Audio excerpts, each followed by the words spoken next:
Doctor مصدق ملک صاحب، آج آپ نے جو سیلاب سے جو متاثرہ علاقے ہیں ان کا دورہ بھی کیا، اور وہاں پہ وزیر اعظم شہباز شریف صاحب بھی تھے، آرمی چیف بھی تھے، اور آپ کے ساتھی وزراء صاحبان بھی تھے۔ وہاں پہ وزیر اعظم صاحب نے ایک بات کی ہے، ذرا وہ بھی سن لیتے ہیں وہ کیا کہ دریا کے اندر ہوٹل گھر بنے تھے، تو یہ تو دنیا میں کہیں قانون نہیں ہے، تو غیانی آئی ہے۔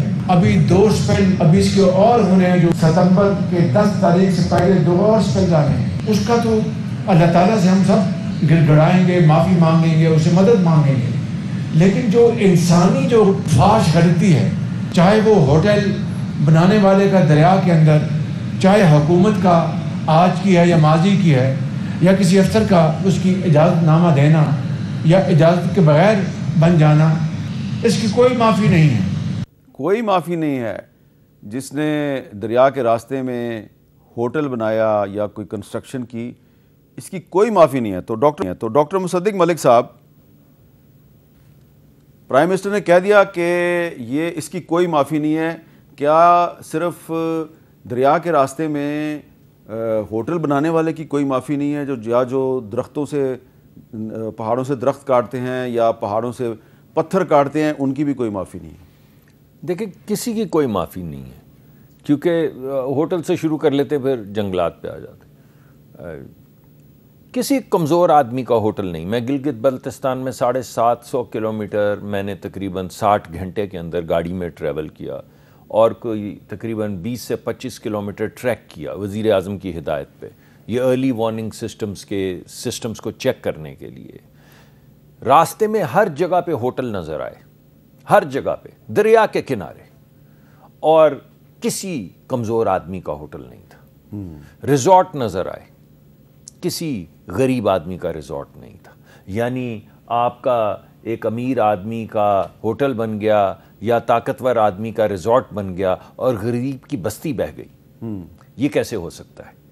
کیونکہ وہ جو پتھر قدرتی گرتے ہیں، جس میں آپ نے پتھر توڑنے کا بھی ذکر کیا، مگر جہاں پتھر نہ بھی ٹوٹ رہے ہوں، وہاں پہ جب کلاؤڈ برسٹ ہوتا ہے یا گلوف آتا ہے یا سیلاب آتا ہے، تو آپ یقین مانیں، یعنی یہ آپ کا جتنا یہ سٹیج ہے نا، اتنے بڑے پتھر جو ہیں وہ کنکروں کی طرح، وہ تنکوں کی طرح اڑتے چلے آتے ہیں۔ بالکل، یہ بنیر میں ایسا ہی ہوا ہے۔ اور جو گھر گرتے ہیں، کیونکہ میں 3ری منزل پہ کھڑا ہوا، میں تو اتنا نہیں جانتا تھا، تو بزرگ سے میں نے پوچھا، یار پانی تو 150 فٹ نیچے ہے، تو یہ کیسے 3ری منزل پہ اوپر گھر جو ہے یہ گر گیا؟ یہ آپ کیا بات کر رہے ہیں؟ تو پتہ چلا کہ جب وہ بولڈرز، جن کو میں کہہ رہا ہوں، جب وہ گرتے ہیں تو زمین میں جو تھرتھراہٹ پیدا ہوتی ہے، اس تھرتھراہٹ سے گھروں کے نیچے سے مٹی نکل جاتی ہے، اس تھرتھراہٹ سے، اور وہ دریا برد ہو جاتی ہے اور گھر گر جاتے ہیں، اور ان میں بچے ہوتے ہیں، اور ان میں بزرگ ہوتے ہیں، اور ان میں عورتیں ہوتی ہیں۔ اور جب یہ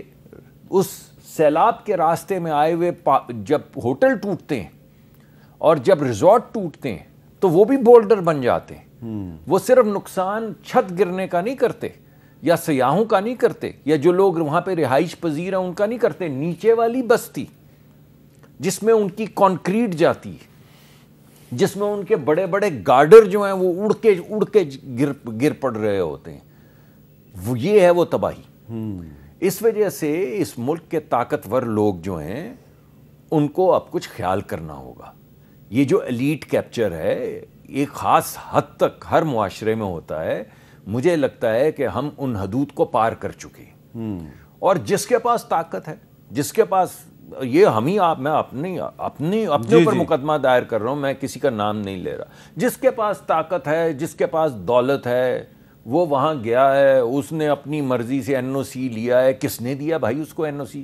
اب جائیں پتہ کریں، آپ میرے ساتھ چلیے گا اگلی مرتبہ تو آپ کو بھی پتہ چل جائے گا دینے والا NOC کون تھا، لینے والا NOC کون تھا۔ آپ کے ساتھ ضرور جاؤں گا، آپ کے ساتھ ضرور جاؤں گا۔ یہی جنگلات کا معاملہ ہے، جنگلات کا بھی یہی معاملہ ہے۔ جنگل جو ہے وہ سیلاب یا طوفان کے راستے میں ایک آہنی قدرتی دیوار ہے، یعنی وہ روکتا ہے پانی کے بہاؤ کو بھی، پتھروں کو بھی، ہر چیز کو روکتا ہے۔ بستیاں، جب پانی کاٹ کے بستی کے اندر آتا ہے، آپ وہ جگہ آپ تو دیکھ کر آئیں جب وہ کاٹ کے بستی میں آتا ہے تو واحد امید آپ کی یہ ہوتی ہے کہ آپ نے جو اس کے کنارے پہ درخت اور آپ نے جنگل اگا رکھے ہیں اور جو آپ نے چھوٹے چھوٹے پتھروں کی دیواریں بنا رکھی ہیں، اگر گلوف آ گیا تو پھر راستے میں کچھ بھی نہیں آئے گا. لیکن جو سیلاب ہے کم از کم اس سے تو بچت ہو سکتی ہے. مگر جنگل بھی کٹ رہے ہیں، ریزورٹ بھی بن رہے ہیں، باغ بھی کٹ رہے ہیں، کوئی زوننگ بھی نہیں ہے. میں نے ایک صاحب کو بولا ہاتھ جوڑ کے، میں نے پرائم منسٹر کے سامنے جب انہوں نے مجھے آڈٹ کرنے کو کہا، میں ان کے سامنے پیش ہوا تو انہوں نے کہا بتائیں. میں نے کہا سر بات یہ ہے کہ یہ جو میں دیکھ کر آیا ہوں اس کے بعد یہ واضح ہو گیا ہے کہ اس عذاب کے سامنے جو بستی بھی ہوگی برباد ہو جائے گی. آپ انسانی طور پہ کچھ نہیں کر سکتے اس کو بچانے کے لیے، تو بستی کو ہٹا دیں.